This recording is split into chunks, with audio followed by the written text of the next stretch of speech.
Bienvenidos a un nuevo programa de personajes de la Venezuela virtual. Esta vez estoy con Carolina Cuña, quien se encuentra en República Dominicana. ¿Cómo estás, Carolina?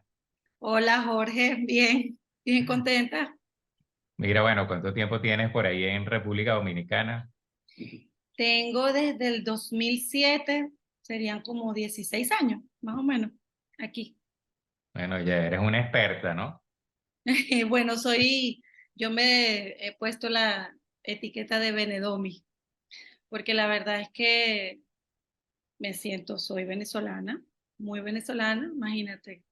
Nací en Caracas, me crié en Maracaibo, con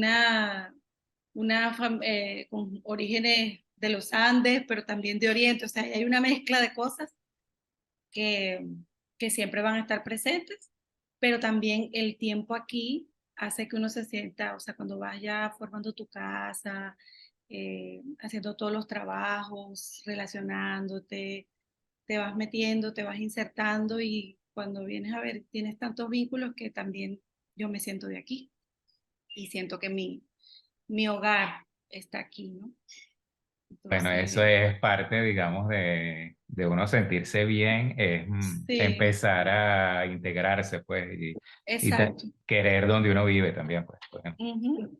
Sí, así es. Bueno, por lo menos tienes la ventaja con respecto al idioma o había Sí, alguna cosa bueno, siempre te delataría el acento o algo, ¿no? Que eras de que otro lado. sí. Las cosas que te pasan, pues son, digámoslo, a ver, hay códigos, ¿no? Con el humor incluso del propio del país, la forma como se llaman algunas cosas. Por ejemplo, las habichuelas no son caraotas, pero son las caraotas. Este tipo de cosas, ¿no? Y el más así, el más cómico es el de el ahora y el ahorita. Para nosotros el ahora es ya, ¿no?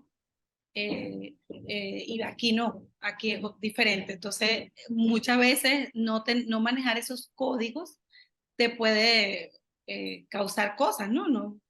Porque no te estás entendiendo, aunque estemos hablando en castellano, ¿verdad? En español, pero sí, hay palabras que tienes que incorporar como para que las cosas fluyan, ¿no? En la cotidianidad. Después ya en el trabajo es otra cosa, porque aquí todo es muy multicultural, hay gente de todas partes, de todas partes. Aquí en esta mitad de la isla hay gente de muchos lugares y últimamente mucha gente de Venezuela. Y eso, ¿no? Tienes que, en los sitios donde hay mucha mezcla, pues la gente termina entendiendo, ¿no? Que una cosa significa lo que significa. No es que, ay, ¿qué estará diciendo? Pero en la cotidianidad, la gente que sí no se ha vinculado mucho con migrantes, que también pasa, hay zonas donde la gente es extranjero. Entonces sí, ayuda mucho manejar ciertos códigos, sobre todo para que no se sienta como que, o que quieres imponer algo, porque quizás lo ven como que, bueno, quieres hablar así porque, porque te sientes mejor, porque te sientes otra cosa, o simplemente tienes resistencia a lo de aquí. Y no es bueno eso, ¿no? Es bueno como estoy aquí, recibo lo de aquí, lo entiendo y me adapto, ¿no? Y un poco tiene que ver también con agradecer, en mi caso, esta migración ha sido buena para mí, ha sido buena para mi familia. He hecho carrera aquí, eh, desde que llegué he trabajado en el área, ¿no? Entonces, claro, todo eso es también darle apertura a esto. Si tú tienes una resistencia y tú dices, no, yo vengo de Venezuela, yo soy esto, yo sé aquello, esto es lo que importa. O como me pasó una vez que estábamos en una fila y, no, es que las arepas verdaderas son las de nosotros. Aquí se come arepa, pero la arepa es dulce y de otra forma. Y yo decía, no, nosotros tenemos una arepa venezolana y aquí hay una arepa dominicana. Ya, hay Y dos la, tipos de y arepa. la llaman arepa también. Y la llaman arepa. Entonces, Mm. son todas esas cosas, ¿no? Y coincidimos en muchas cosas buenas, en muchas costumbres. Aquí la gente es fiestera, aquí la gente es alegre, les gusta mucho con los deportes, por ejemplo, el béisbol, que es una cosa que en Venezuela, ¿verdad? Es muy muy característica. Aquí también, aquí la gente es súper apasionada con eso y no hay tantos equipos como en Venezuela, pero sí, aquí la gente es muy apasionada Mira, con eso. ¿cómo es un cumpleaños típico o una fiesta típica tuya? ¿Van personas de ahí o no van personas de ahí? Sí, las reuniones a mí me da mucha risa, porque yo digo, yo nunca pensé que yo iba a hacer una arepada de lujo. O sea, vamos a hacer una, ay, sí, y es una cosa, o sea, una cosa que para nosotros es como tan cotidiana, tan normal, o no sé, una cosa así que forma parte de la rutina. Y la gente, yo he hecho arepadas y eso es toda una celebración, un acontecimiento con, este, y de ver, ay, sí, mira cómo lo hace, y mira. Y las reuniones, he tenido gente en la casa dominicana, he tenido gente de Panamá, de Paraguay, de Colombia, he tenido gente de Argentina y también he tenido gente de España, no solamente de latinos, sino gente de todas partes, porque también por el tipo de trabajo, yo me he ido, desde que llegué aquí, yo al inicio empecé en medios, pero después ya me he ido yendo mucho por el área social y estuve primero eh, muy en las comunidades y luego ya me fui a todo lo que eran las organizaciones no gubernamentales, específicamente con temas muy vinculados a diversidad, a los derechos, después muy con los derechos de las mujeres, después me entro a Naciones Unidas y entonces ahí sí, eso sí es multicultural. Entonces, claro, podías ir a un sitio, entonces un día íbamos a Casa de la Española y las tortillas y los bocadillos y todas estas cosas, ¿no? Y así. Y otro día estábamos en donde la Dominicana y entonces, bueno, vamos a hacer un mangú, que es un puré de plata, ¿no? Este, bueno, pero hoy nos toca en Casa de Carolina, bueno, vamos a las arepas y las cachapas, vamos a comer eso, que ahora aquí se ha vuelto, hay muchos negocios de comida venezolana, como de 5 años para acá, sí, no, un poquito más. Pero antes eso no se veía tanto. Entonces, bueno, toda esa mezcla de cosas en esos Mira, trabajos. y cuando dices que empezaste con las comunidades, ¿qué significa eso? ¿Que ibas a trabajar para un ayuntamiento? ¿Cómo es eso? Bueno, mi último trabajo en Venezuela era con jesuitas, el Servicio Jesuita a Refugiados e Inmigrantes. Eso tiene que ver definitivamente con derechos humanos, ¿no? Derechos humanos para todas las personas. Pero siempre de alguna manera como que hay algo que me ha dado hacia las mujeres, ¿no? Hacia los derechos de las mujeres. Entonces me tocó documentar testimonios en la frontera con Colombia. Eso fue como lo último, ¿no? Entonces, sin nunca pensar que iba a dar aquí, en República Dominicana, conozco a un jesuita dominicano en estas cosas del trabajo en la frontera. Y bueno, cuando llegué aquí, lo primero que hice fue contactarlo y decirle, bueno, estoy aquí y estoy buscando trabajo. Entonces me dijo, bueno, ahora no tengo, pero te aviso. Y al año me llamó y me dijo, mira, estoy buscando una comunicadora que sea comprometida, que tenga inclinación a estos temas de derechos. Y empecé a trabajar en el Centro Bono, que es un referente aquí en temas sociales.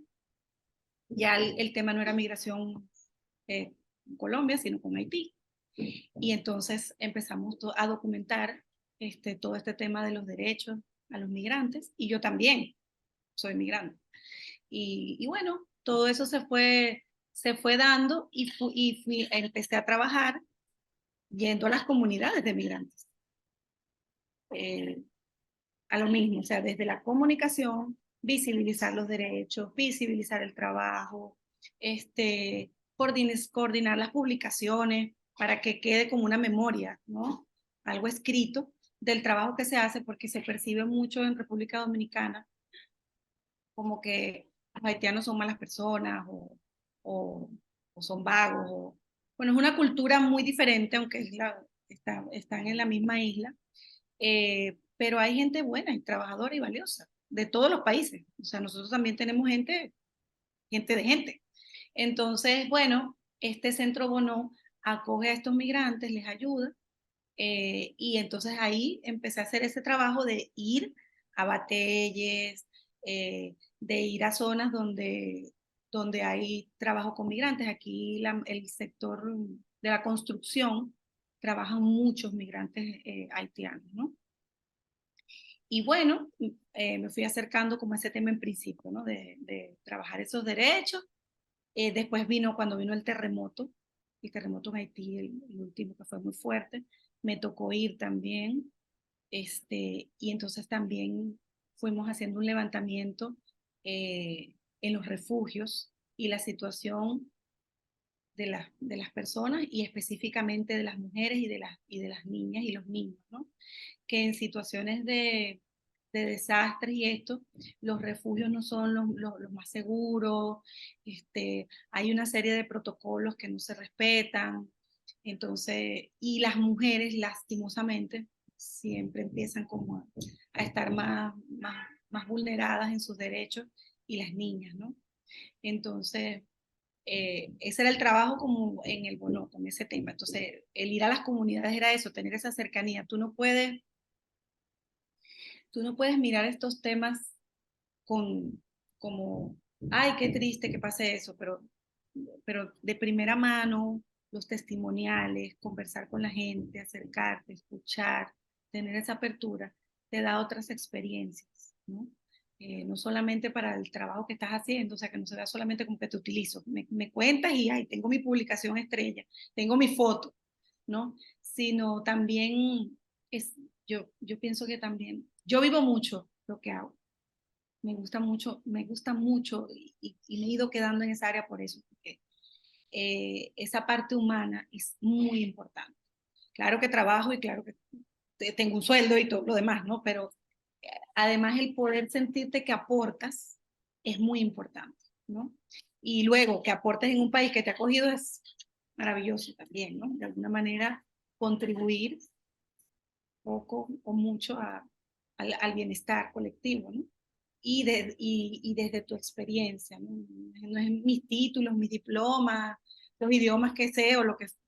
No es tanto eso, sino esa vivencia, ¿no? Esa parte que te conecta Y y que hace que hagas, que crees empatía, ¿no?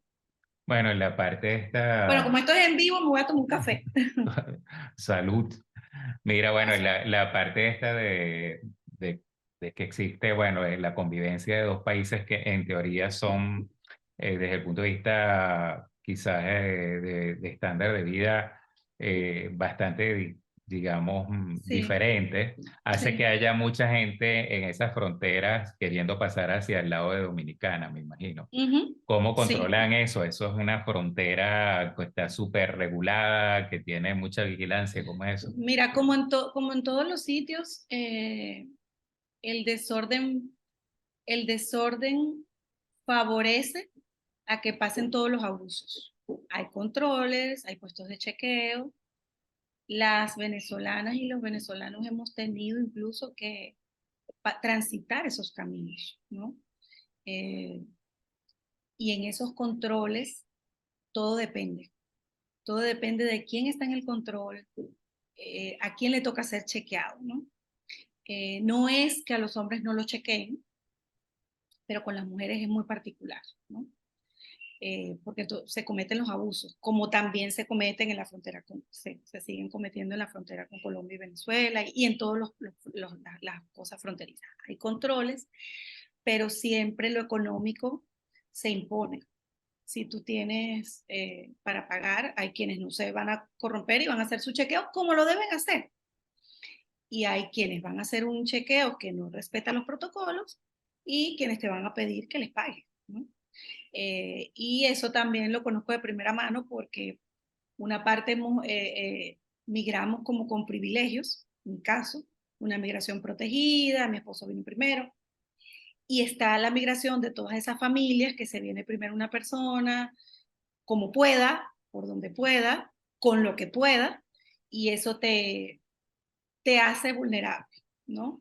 Y eso pasa con los vecinos más cercanos también, o sea, están buscando una mejoría, si no hay condiciones de salud, por ejemplo, las mujeres necesitan dónde poder tener a sus hijos y que nazcan con cierta atención, digamos, ¿no? Este, y todo eso incide porque hay mucha cercanía.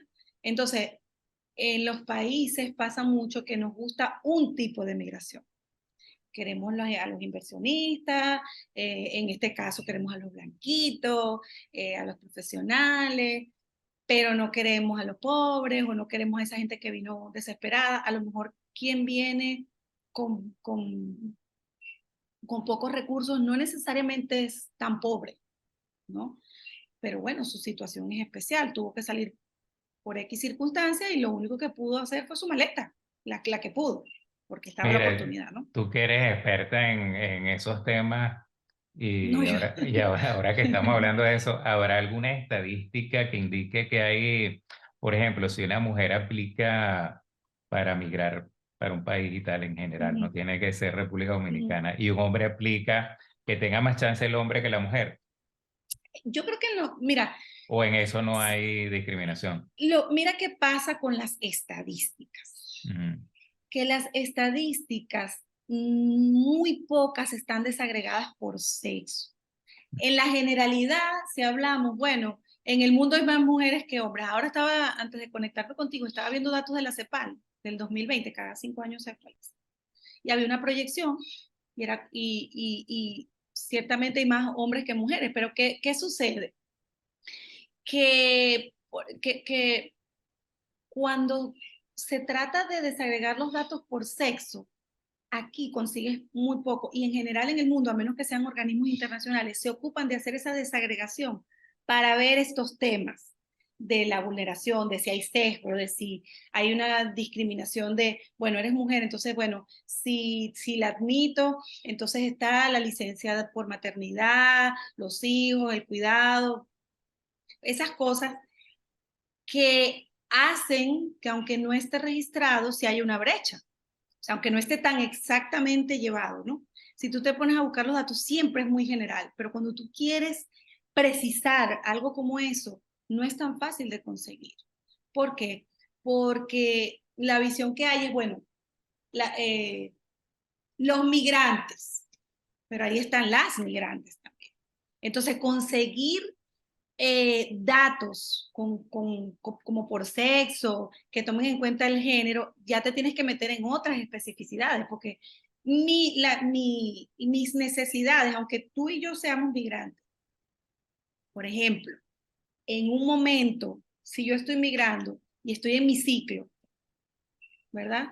Ya ahí hay una necesidad especial, porque no somos iguales. Somos migrantes, pero no somos iguales. Entonces, ¿quién atiende esas necesidades especiales? ¿Eh? Por ejemplo, incluso hasta con tus necesidades básicas para, para usar el baño, ¿verdad? Eh, si tienes que amamantar, por ejemplo, y estás transitando, ¿cómo lo haces? Si estás en tu ciclo, ¿cómo lo haces? Si, o sea, todo va a pasar, pero lo que quiero decir es que cuando se empiezan a desagregar los datos y tú los tienes, siempre la estadística se hace para algo. Entonces, si no hay un interés desde el principio de que, ok, yo voy a desagregar estos datos porque yo voy a crear políticas, porque yo voy a hacer los refugios de esta manera, porque tal, entonces lo que tú haces es una generalidad y O tú sea hablas que de los migrantes. no se sabe a Ese ciencia dato cierta. sí, Mm. específicamente si hay una discriminación y más como se está migrando ahora, por ejemplo, en el caso venezolano, no creo, porque en el caso de las mujeres, por un tema, digamos, de, de todo lo que está sucediendo, de trata de blancas, de prostitución, del tráfico, que son, como el previo, ¿no? Para lo de la trata y todo eso, pues ahí sí hay registrado cuando ya se develan cosas, pero no te sacan tanto las estadísticas. Ahora después podemos compartir pantalla para que veas como un mapa del tema nada más de la violencia con las mujeres en la región, pero por ejemplo no está desagregada qué tipo de violencia, ¿no? Si es violencia política, si solamente creo que este es solo sobre los feminicidios, que ya es un tema, ¿no? Que se da para otra conversación, pero sí, hay un tema con las estadísticas, es bueno que se ponga el punto y a lo mejor alguien que escuche esto y que tenga que ver con estadísticas se anima, ¿no?, a incidir en eso, porque realmente el desagregar los datos es muy importante para las políticas que se necesitan, ¿no?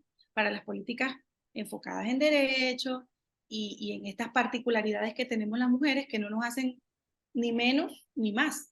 Simplemente tenemos unas necesidades específicas, diferentes, ¿no?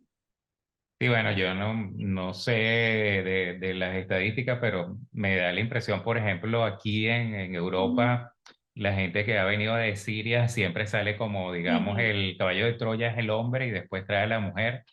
Y no sé ujú. si al final trae a la mujer. A lo mejor la deja en algún lado tirada o se queda varada o le manda digamos, su ayuda monetaria, pero si al final eso se concretiza en que ahí se reúne la familia, porque eso va a depender después de la historia de cómo es que es tratado el hombre al entrar a donde va a llegar, pues. Es que depende también de las leyes del país, porque por ejemplo, aquí, para algunos países, puede haber el tema de reunificar la familia, por Ujú. ejemplo, pero eso no aplica para todos los países, o sea, las leyes son diferentes en cada sitio.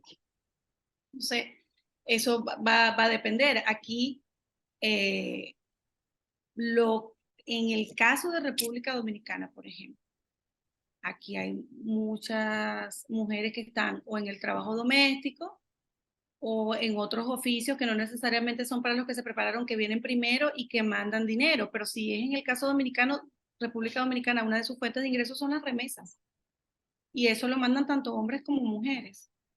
Es decir, yo creo que en el caso de la migración, eh, trabajan muy duro, eh, en el núcleo, o sea, todo el núcleo familiar, al final termina trabajando muy duro.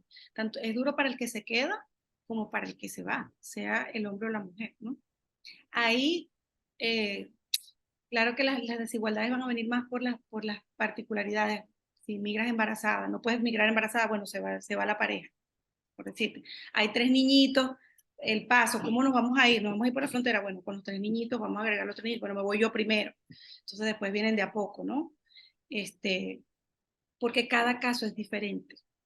En el caso de la migración hay o sea, muchos factores, muchas cosas, ¿no? Mire, y con esto de cuando ocurrió lo de la pandemia, por ejemplo, una de las cosas que salieron a Ujú. relucir era que, bueno, a la hora de tomar una decisión, no importaban tanto los viejos tenían menos valor, o sea que si había que, por ejemplo, salvar una vida y estabas entre a quién le quito el oxígeno y a quién se lo pongo, pues se lo quitabas al viejo y eso. Entonces, bueno, uno se da, a veces le da también, te da menos derecho, ¿no? Algo así, ¿no? Sí, Pareciera. o sea, los derechos en general, yo pienso que la gente como que es como me convenga, ¿no?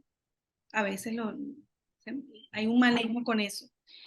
Aquí, ¿cómo fue el tema con había mucho, como en todo el mundo, había mucho desconocimiento, mucho temor, y en el caso de República Dominicana la gente se lo tomó muy a la ligera. Cuando se empezaron a sentir las muertes, ya, ok, esto es serio, vamos a, vamos a quedarnos en casa, y se hizo una campaña, y todo el trabajo era, y había que cuidarse, y ponte tu mascarilla y lávate las manos y toda la cosa, ¿no? Pero cuando ya sintieron, eh, que sí, que la gente se moría por esto, ¿no? En principio era como que no, eso solamente le da a una parte de la población. Eso le da a gente que tiene una condición preexistente. Claro, esas eran como a las que se les podía llegar más rápido, porque si tienes una condición respiratoria, bueno, obviamente, ¿no? O tienes una cosa de salud, o estás inmunosuprimido, tus defensas no están iguales, entonces no, tu cuerpo no va a responder igual. Pero al final todo el mundo se tenía que cuidar, y en el caso de la pandemia la peor parte, al margen de cuidarse y de tomar las precauciones por esta situación, lo que sí se documentó bastante, fue el tema de toda violencia que se generó tanto entre las personas, ¿no? Con el tema de la convivencia y también la violencia intrafamiliar, ¿no? En los hogares, porque entonces las mujeres no podían salir. Entonces, ¿cómo denuncias? ¿Cómo te escapas? ¿Cómo te defiendes con todo eso ahí, ¿no? Con toda esa Sí, bueno, situación. otra de las cosas que también era, bueno, mi libertad versus Ajá. ayudar a los demás. Por ejemplo, esto de tener cuidado para que los más adultos no se contaminen. Dijo, pero si yo Ujú, quiero salir, yo quiero llevar mi vida, a mí la posibilidad de que me muera es baja porque soy joven ujú. y no me va a dar así un caso mortal. Allá tú que eres viejo, entonces no me importa, yo no me cuido, yo quiero seguir mi vida. O sea, ese tipo de cosas que la gente, pienso yo, claro, todos tenemos derechos individuales, Ujú. pero al final el negociar nuestros límites, nadie está dispuesto a negociarlo. Es decir, es algo que no se puede, no quieres ni siquiera que te lo imponga la ley, sino tú quieres mantener tus límites hasta el final, inclusive en estos casos tipo emergencia nacional, ¿no? Sí, la gente quiere mantener sus límites, quiere mantener su independencia, sus libertades, el poder salir, el poder hacer todas las cosas que hace, pero también estuvo todo este tema de estas jefas de hogar que si no salían, entonces, ¿qué van a comer los niños? ¿Qué va a comer la familia? Porque aquí hay muchas familias con jefas de hogar, entonces era un tema porque entonces venía lo otro, ajá, entonces ¿con quién se quedan los niños? ¿Quién los va a cuidar?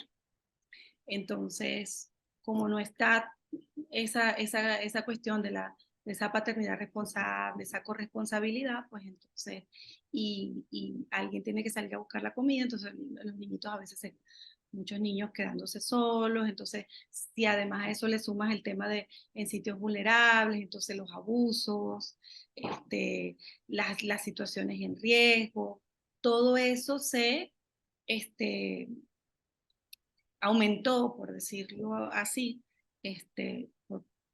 porque no habían como, no se estaba, aquí en ningún lugar se estaba preparado para una situación, para estar en el encierro y para lo que venía, ¿no? Y eso tuvo Sí, bueno, sus consecuencias. no sé cómo serán al final, si hay también alguna información sobre quiénes ayudaron más a los niños en esto de aprender a la distancia, si fue también solamente la madre o el padre también ayudó, o cómo fue esa redistribución de las En al, tareas surgidas en casa nueva, porque eso no existía antes. sí, O sea, exacto. cómo fue eso, ¿no? Quién se Ujú. encargó de esas clases extras? ¿No? Sí, aquí se hicieron clases, eh, los medios prestaron sus pantallas y eso, y hubo clases, pero entonces también estaba también el tema de internet, pero en lo que todas esas plataformas se ajustaban, se hacía todo eso, hasta los programas informativos, todo eso, se perdió un tiempo y hubo eh, pérdida de año escolar, sí, después hubo que recuperar, o sea, pasaron muchas cosas, pero ahí no es el tema de, bueno, de que había que prepararse para, para esto, ¿no? Y se empezaron a tomar medidas cuando se fue viendo todo, o sea, todo fue saliendo sobre la marcha, ¿no? Entonces, Mire, ¿quién cuidaba? Bueno, dependiendo de la familia en la que estuvieran. Lo que más se registró en ese momento fueron más los temas de violencia, los negocios que cerraron, los negocios de pequeñas y medianas empresas, los emprendimientos, este tipo de cosas. Y con el cuidado sí eh, fue, fue un tema por lo que te digo, porque si hay muchas jefas de hogar, pues entonces es complicado para el cuidado. Entonces lo asume el niño o la niña más grande o la persona que está en la casa. Pero si hay una persona con discapacidad, entonces también es un tema. Y también hay hombres cabeza de familia, claro, por supuesto que están criando sus hijos y sus hijas. Y yo creo que ahí también Tema, hubo bastante. cuando tú hablas jefa de hogares, o sea, por ejemplo, aquí en Austria hay un porcentaje alto de familias que son, digamos, la madre, Monoparentales. sí, monoparentales, y claro, de eso, la mayoría pues son mujeres monoparentales, pero, Sí. pero claro, aquí existe Aquí, mira, por la ejemplo, aplicación, digamos, de que tú tienes que, el padre tiene que contribuir con la manutención, pues a pesar de no estar en el mismo, bajo el mismo techo. ujú. No sé cómo será allá en... Aquí es 40, aquí hay un 40% de los hogares son liderados por mujeres, Ujú. el 40%. Y de ese porcentaje que hagan tareas de cuidados, ¿te acuerdas del video que te pasé? De Sí, contar los cuidados. Bueno, las mujeres ejercen las tareas de cuidado en un 68%. Son las sí, que bueno, cuidan. ese es Eso uno, responde un poquito, eso responde un poquito a lo que tú decías antes. Bueno, habrá un registro no puesto así, pero ya esa estadística te dice quiénes cuidaron, quiénes cuidan. Entonces, el cuidado como tal no es que te voy a poner un lacito en la cabeza, ¿viste? O sea, es estar pendiente, es llevar la agenda, es la limpieza, es la cocina, es todo, todas esas tareas que hacen, tú fuiste cuidado y yo también. O sea, hoy estamos aquí porque él nos cuidó, nos alimentó, se preocupaba, párate, ve, haz esto, o sea, que lleva eso. Y por lo general, toda esa planificación que está aquí, que no está escrita en ningún lado, las hacen en su mayoría, bueno, en las estadísticas de aquí el 68% son mujeres, las que llevan todo eso. O sea, no paramos, estamos funcionando permanentemente y estamos en la oficina y hay que comprar las papas, hay que pagar la luz, los zapatos de María que tiene el acto cultural, la reunión de los no sé qué. O sea, toda esa agenda que está ahí trabajando, eso es cuidados. Porque al final, ¿en qué se traduce eso? ¿Qué pasa cuando todo eso está cubierto? Tú tienes un bienestar, o sea, tú vas a tu escuela, alguien está preocupado porque tú comas, alguien está preocupado porque tú hagas las tareas, hay una persona que está montada en eso, está sobre eso. Esos cuidados eran a los que se contaban en el video que te pasé. Entonces, bueno, el bueno, 68% hace eso. yo pienso que esas son cuestiones que pues tendrán que ir cambiando, pero obviamente que, Están cambiando. Hay toda para decirlo coloquialmente, hay no es una movida, o sea, hay una agenda en la región que está discutiendo los cuidados para el desarrollo económico, que sea remunerado, que sea profesionalizado y que sea una política desde el Estado, para que ni Jorge ni Carolina, que quieren estudiar y que quieren hacer otras cosas, tengan que dejar de estudiar porque Jorge es el hombre de la casa o porque Carolina es la mujer y tiene que cuidar. ¿Me entiendes? Esos mm, roles de género que están ahí. Bueno, Jorge, tú eres el hombre. Entonces, dime, tú sal y busca la comida, porque, ajá, pero bueno, yo quiero ser ingeniero, o sea, yo quiero estudiar, para eso necesito tiempo. No, Jorge, pero tú eres el hombre de la casa, ¿no? O, no, Carolina, que vaya Jorge, como Jorge va a eso, entonces Jorge, que vaya, trabaja en el día, vaya a la universidad en la noche, pero tú, que eres la mujer, tú te quedas y cuidas a los hermanitos y bueno, qué pena, no puedes estudiar porque los hermanitos tienen que tomarse la leche en la noche y alguien se lo tiene que dar. Entonces Jorge va para la universidad mientras tú le das la leche a los hermanitos. Estas cosas, ¿no?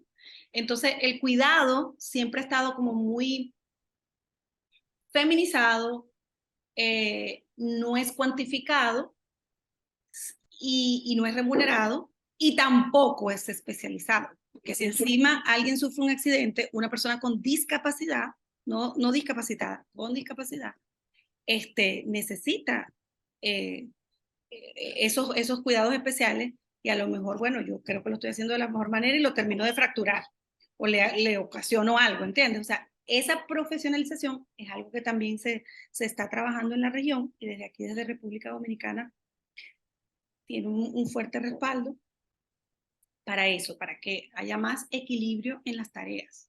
No es ponernos a pelear de quién fregó más platos hoy, no, sino para que mira, haya un cuando equilibrio. en algún momento, debe haber sido como en el 2000, puede haber sido entre el 2000 y el 2003, que trabajé Uh para -huh, algunos proyectos que tenían que ver con estadísticas industriales, con este tipo de cosas. uh -huh, Estuve trabajando con un proyecto también con el Centro de Estadística de Venezuela, Ujú, y me dieron de regalo uno de los anuarios estadísticos. ujú, Entonces, ujú. recuerdo que había así información sobre cuando estuvo la cuestión esta de la crisis esta del Banco Latino y de Ajá. estas crisis financieras. Ujú. El número de personas que se suicidaron aumentó, pero la mayoría eran hombres. Entonces, también eso indica, no sé, que el hombre quizás tiene más que ver con la finanza, por un lado, pero el efecto de la entrada, digamos, económica seguramente afectaba al grupo familiar completo. Sin embargo, las mujeres sobrevivían a los hombres, o sea, no se Mira, suicidaron. eso, qué bueno que tú pongas ese tema, porque ese tema cae justamente en todo esto, este tema de los roles de género, ¿no? Y las cosas que se atribuye que tienen que ser para los hombres y esa camisa de fuerza que se les pone, ¿no?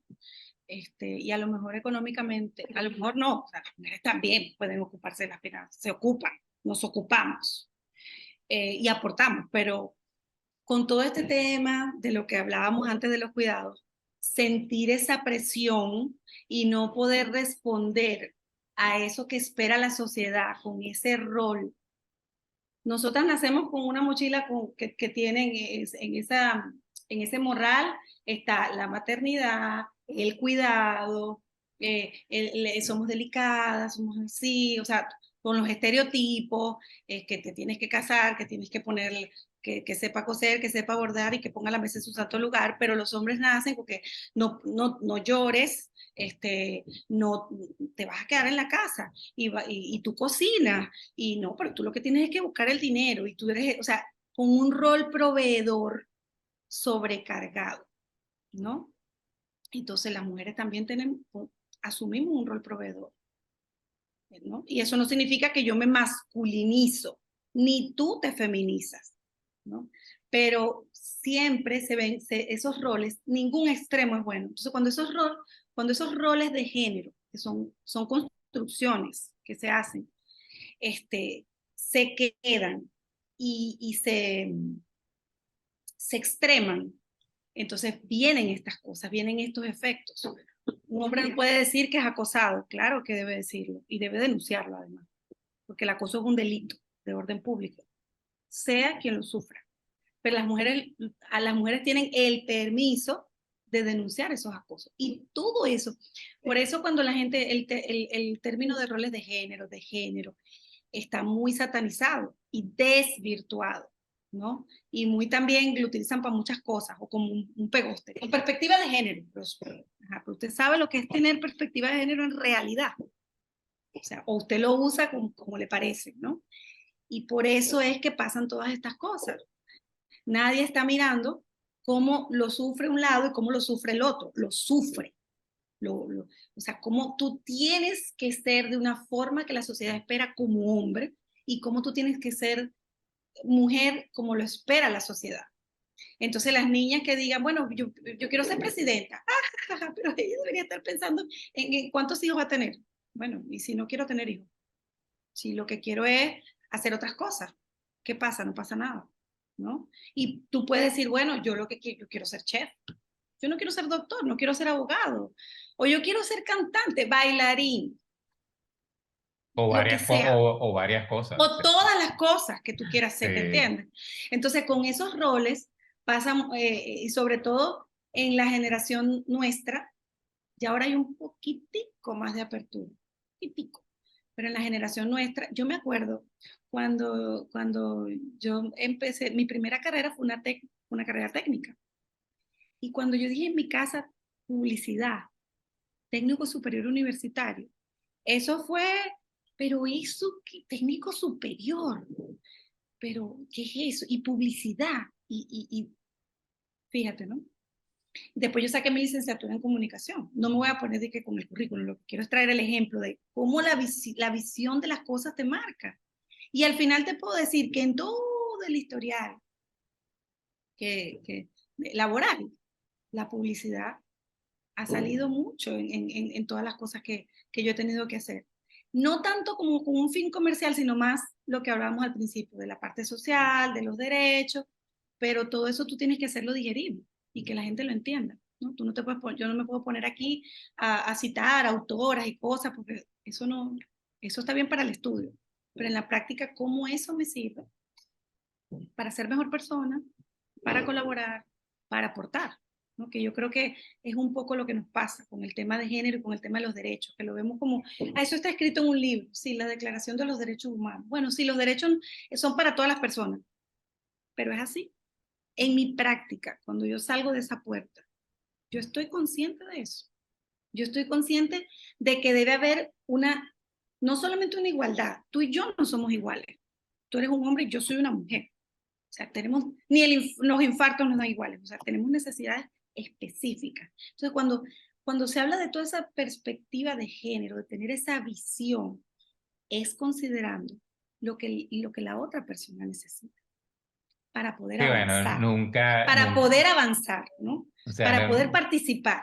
no es fácil, debido al tipo de, también de educación que se nos ha Ujú, dado, exactamente, ponernos digamos, los zapatos del otro género, porque porque bueno, como se nos dijeron, por lo menos mi generación, se ujú, nos creó así como que esto es para este género, no es para tu género. exactamente, Bueno, hay cosas exacto. que tú no experimentaste. Yo he sido abierto a muchas cosas, pero por Pero motos ¿cuánto tiempo propios. costó tu deconstrucción? Bueno, o sea, quizás menos que lo que le costó a otra gente, pero claro, uno tiene que tomar decisiones de que Claro, no me importa, pues entonces, bueno, exactamente, ese no me importa, tiene su costo y entonces tú lo exacto, asumes porque, bueno, eres una persona exactamente, que porque es una dice, bueno, decisión. sí, Mira, Jorge, es que es clave. Tú acabas de decir algo, es una decisión. sí, O sea, si las personas no optamos por hacer lo que tenemos que hacer y estamos esperando que solo sea el Estado el que garantice los derechos, que solo es el Estado, pero en tu entorno más cercano que tú puedes influir, tú eres una mala persona, tú eres una persona atropelladora, abusiva, acosadora, que todo eso se da. Porque ¿de dónde salen los casos? De violaciones o de acoso o de violencia intrafamiliar o de violencia de género, de tus entornos, en tu trabajo, el acoso laboral. O sea, no estamos hablando de cosas que, ah, no, es que eso está en el libro y yo lo voy a... Está en cada persona desde lo que hace. Y desde eso que tú dices, ok, yo decidí, yo tomé una decisión, le parezca bien a la gente o no, yo voy a optar por este camino. Y mi visión va a ser esta. sí, ¿Entiendes? porque también nosotros todos los seres humanos, o sea, cuando nacemos ya convivimos con una generación que es un poco anacrónica, que es la generación de nuestros padres y la de nuestros abuelos. Es decir, ellos tienen una historia que les precede, que tiene que ver con otros tiempos, y bueno, hasta lo que al llegar tú al colegio tienes libros escritos por otras generaciones, otro tipo. Entonces, Exacto. bueno, Entonces, tú tienes eso que ahí, evaluar eso y cotejar, o sea, qué es lo que realmente tomo y exacto. Pero entonces, ¿qué es lo que sucede? Ahí hay dos cosas claves. El tomar la decisión es una, y volviendo al otro punto clave que pusiste sobre la mesa es la educación, el tipo de educación. Nuestra generación, tú te tienes que educar, claro, tienes que alfabetizarte, ¿no? Tú tienes que saber leer y escribir, pero eso no solamente es la educación. Y la educación tampoco puede estar enfocada solamente, que nos pasaba, estudia para que te compres tu carro, estudia para que te compres el apartamento, para la movilidad social y económica. Movilidad social y económica, pero que eso no significa que tú seas una persona indiferente social. ¿Entiendes? Que bueno, no me importa, ya yo tengo mi carro, yo tengo mi apartamento, si el otro, que el otro que se pudra. No, porque es que vivimos en sociedad. Entonces, ¿qué tipo de personas somos? ¿No? Entonces, ese pensamiento crítico, ok, estudiar va a significar mi movilidad social, mi movilidad económica, pero estudiar también me tiene que hacer una mejor persona. ¿Entiendes? Porque es que si estamos esperando que el otro haga y que el Estado, no el gobierno, no solo resuelven nosotros, y yo, y mi parte, esa gente que me escucha, esa gente que la verdad, ¿será que es así será que es que yo lo estoy haciendo así bien? ¿O es que yo tengo que replantearme esto? Aunque, como acabas de decir, toda la vida me dijeron una cosa, pero eso se mantiene, eso está vigente. Eso funciona. Sí, mira, por ejemplo, los anillos de graduación. Este no es anillo Ajá, de graduación, pero cuando yo me ajá, gradué, el anillo era parecido a este. Entonces, el del hombre era el doble que esto de grueso porque era del ujú, hombre. Y yo decía, ¿cómo va ujú. a tener uno una broma aquí que no pueda doblar el dedo así? Tiene que ser una cosa más. Entonces me compré el de mujer que era más o menos así. Ajá. Y esas son decisiones que tienes que tomar por la lógica. O sea, el hecho de que sea hombre no te vas a blindar el dedo hasta aquí Pero de claro, oro. Jorge, pero volvemos al tema de género. Sí, Cómo tiene que ser el hombre? Duro, todo. sí. Tiene que verse grande.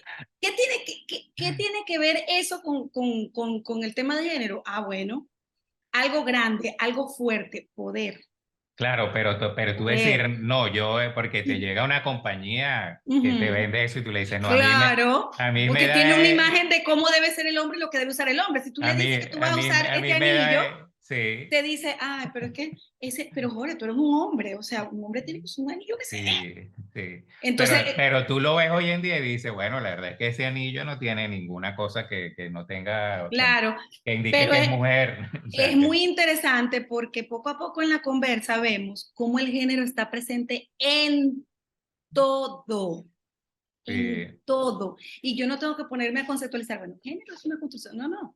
Yo no tengo que ponerme en eso. Y fíjate que en todo lo que hemos ido hablando, ahí está esos roles que se van quedando, que se van quedando. ¿Y qué pasa con eso?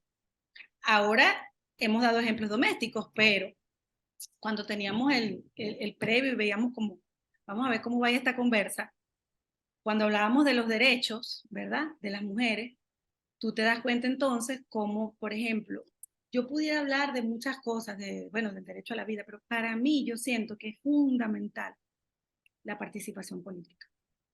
Fundamental. Mira, hemos hablado aquí de leyes, hemos hablado de educación.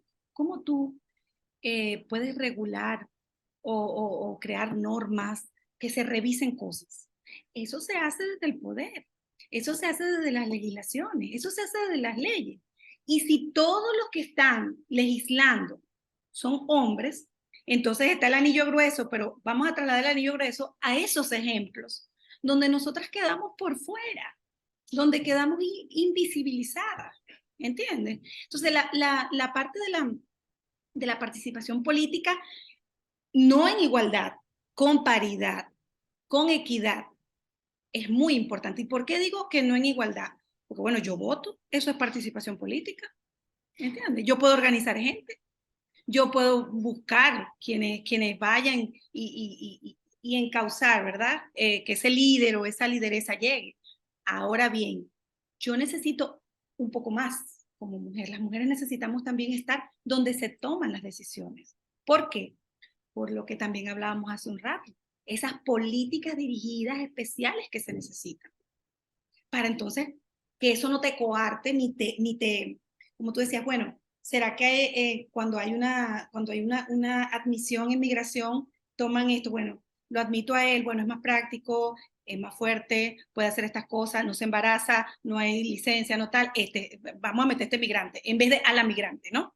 Y eso pasa en todo, Mira, no por la sé, visión que hay. no tenemos mucho tiempo así Uh -huh, digamos, pero me gustaría hacerte esta pregunta, a ver qué opinas tú. No sé, yo tengo la impresión de uh -huh, que cuando uno está en primaria, uh -huh, en los primeros años uh -huh, de clases y esas cosas, que las uh -huh, niñas son mejores que los niños, uh -huh, porque de alguna forma son las que, no sé, me parece que como que hacen mejor las tareas o que ponen más atención, son uh más -huh, fáciles esa es una impresión que tengo uh yo -huh. que quizás es falsa. Pero entonces, en algún momento, pongamos esto, las niñas, esa premisa, las niñas son las líderes de los primeros años de primaria. ¿En Uh-huh. qué momento se convierten los niños en los líderes? Debe haber un momento, a lo mejor ya es en, no sé, por esto mismo que tú dices Mira, que le dicen a todas las las, niñas, matemáticas no son para mujeres, o no sé, en algún no, momento o no mira, ocurre. bueno, no. Yo lo que pienso es que las personas tenemos las capacidades, ¿verdad? Hay un tema de oportunidades que no lo podemos obviar. Eso cuando la gente dice, no, es que este es pobre porque quiere, eso no es así. las personas todas necesitamos una oportunidad. Alguien que te impulse, que te ayude, que te dé ese empujoncito. No tengo los cuadernos, mira, aquí están los cuadernos para que puedas estudiar. No tengo la matrícula, bueno, aquí está para que lo pagues. ¿Qué pasa? Por esa misma educación con esos roles de género, a nosotros nos toca madurar antes, claro. Pero si ya a ti te están diciendo que desde que tú naces tú puedes cuidar, tú tienes que llevar la casa, o sea, todo eso te hace crecer mucho más rápido, no estamos hablando de edad, sino tu madurez, porque es que volvemos a lo mismo, ese rol que ya traes te lo impone. Entonces, la hermana mayor, la mamá, no, espérate que él está chiquito, él va a aprender, que además es contradictorio, porque entonces está chiquito, está protegido, está cuidado, pero tiene que ser, no puede llorar, no puede asumir algunas tareas que nosotras sí tenemos que asumir. Entonces, yo no quisiera como caer en que, bueno, nosotros somos mejores, los niños son, no, tenemos las capacidades. Yo creo que es un tema de educación. Vuelvo a eso, porque y no es solamente, o sea, es la educación de tu casa. Es lo que te están diciendo que tú eres capaz de hacer. Si a ti te repiten todo el tiempo que es eso lo que tú puedes hacer y es hasta ahí que tú puedes llegar, tú terminas aceptando que es eso como destino.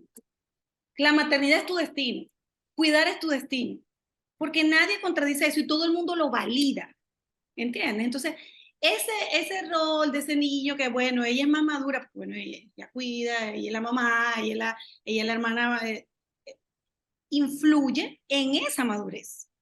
Yo no creo que sea un tema de que, y las mujeres también son buenas para matemáticas, pero si yo todo el tiempo te estoy diciendo que tú lo que puedes ser es maestra o peluquera, que no pasa nada. O sea, todos los oficios son Bueno, importantes, ¿no? yo creo que habían, por ejemplo, yo siempre fui en teoría un niño, un buen estudiante, pero creo que había más niñas buenas estudiantes, más juiciosas que niños. Esa es Sí, la impresión que tengo yo.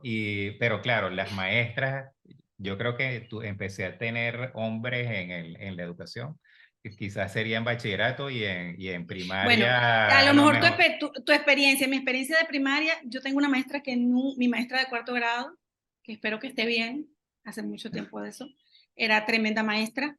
Mi profesora de geografía del bachillerato, una dura. No, O bueno, sea, yo y todas también, eran, pero digamos que en primaria, en mi época creo que habían sí. pocos profesores, más había más maestras, pues. Jorge, como tú dices que tenemos poco tiempo, tú puedes darme permiso para compartir un mapa para que veas lo de la participación política, porque si no hay mucho tiempo, a mí Me me lo, gustaría que lo me, viéramos. Mira este mapa, ¿lo ves? Mira, ahorita, esta es ajá, participación de las mujeres en gabinetes ministeriales. ajá, Entonces, yo lo que quiero que veas es en la región, ¿no?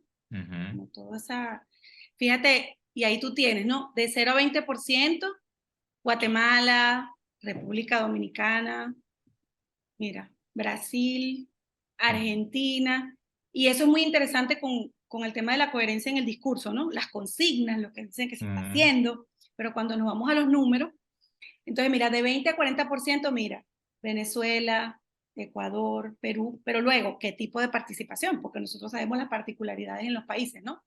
Sí, México, Bolivia, Paraguay, Uruguay, y así como que con participación está 40-64%. Colombia, Panamá. Por eso es que yo te remarco la participación, pero el tipo de participación que se necesita. Porque a lo claro, pero mejor, habría que ver cómo es, claro, por ejemplo, en porque a Estados eso es a lo Unidos. que, Sí, exacto, porque, claro, a mí me gusta mucho el tema de la región, porque es nuestra, es lo cercano, ¿verdad? Y bueno, yo estoy de este lado y tú estás de aquel lado, obviamente. claro. Y es con lo que estoy todo el tiempo. Pero esto es muy interesante, porque aunque tú ves esos porcentajes, habría que ver cuál es ese tipo de participación. Aunque en Venezuela dice de 20 a 40, ¿cuál es la calidad de esa participación? ¿Entiendes? No es, y vuelvo al tema, no es igualdad, sí, estamos participando, pero ¿cómo? ¿De qué manera? ¿En qué puestos? ¿Dónde estamos? Y este se refiere a gabinetes ministeriales, pero ¿cuáles ministerios se le asignan a las mujeres también? ¿No? Sí, bueno, Es el ministerio más deprimido, es el que tiene menos fondos. ¿Qué pasa ahí? Y todo eso incide en los derechos. Y en los derechos, y bueno, entre ellos está la educación, que ves tú mismo con los ejemplos que has puesto y lo que hemos puesto, todo lo que se queda en ti y se queda en las personas en su relacionamiento con las demás personas, ¿no?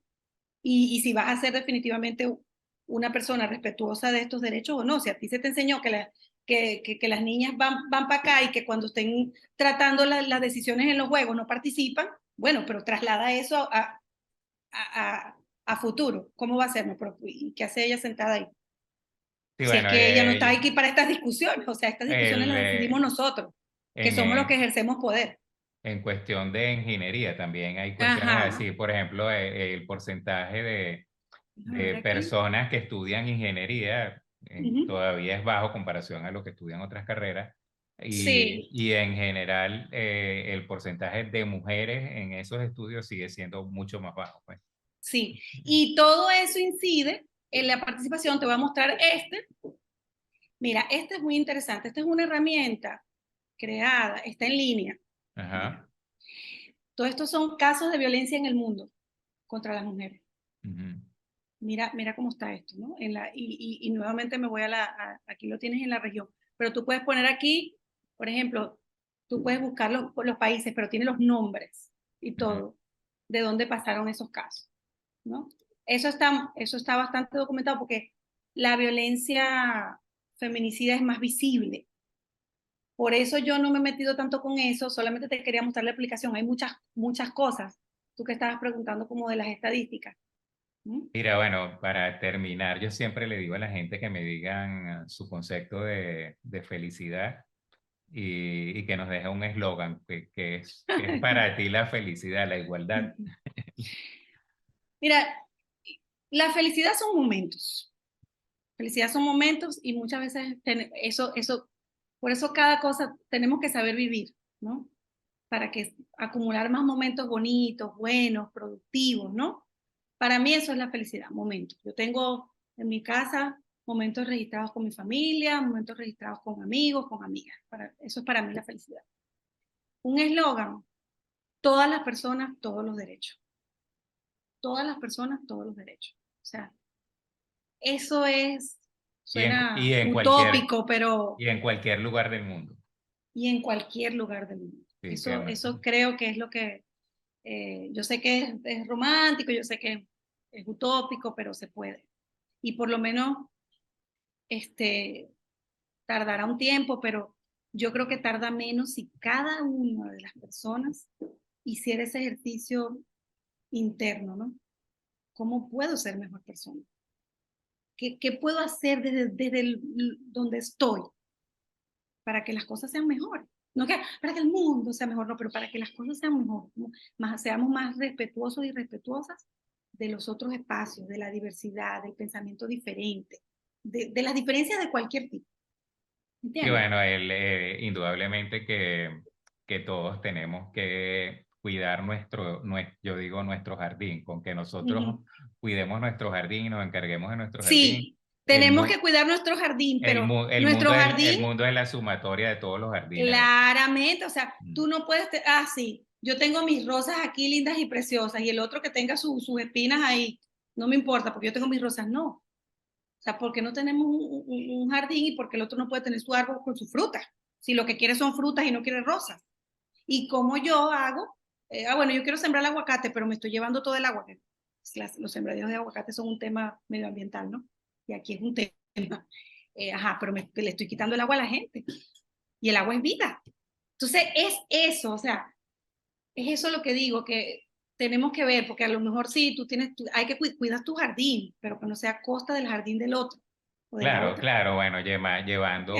llevando el jardín a una dimensión sostenible, pongámoslo así. Exactamente, Que exactamente. tu jardín sea el proporcional a lo que realmente puedes hacer bien y Exactamente. sosteniblemente. Mira, te mando entonces bendiciones, un abrazo. Gracias. Me ha encantado hablar contigo. No sé, se nos fue el tiempo muy rápido, hay muchas cosas que discutir todavía. Espero que en algún momento podamos hacer otra conversa Chévere. porque creo que bueno, por ahí tenemos el tema este qué hacer cuando se nos enferma un familiar, Ujú, la consecuencia del cáncer en el ambiente de la familia, que creo ujú, que ahí tienes tú bastante que aportar. Pero ujú. bueno, estas entrevistas, como viste, se van rápido, así que Sí, sí. Bueno, muchas gracias, Jorge. Yo espero que sea de provecho. Yo espero que alguien se sensibilice. Siempre cuando pongo estos temas y enfatizo muchas cosas es para que si alguien lo ve en algún punto, recuerde dónde estábamos y tal vez se anime y diga, déjame buscar esto, a ver sí, si puedo hacer algo. Esa es la mira, idea. bueno, seguramente vas a, digamos, a apoyar a más de uno que está necesitando saber que hay gente que piensan como tú. Y bueno, Bueno, un abrazo hasta por igual, esos lados. chévere.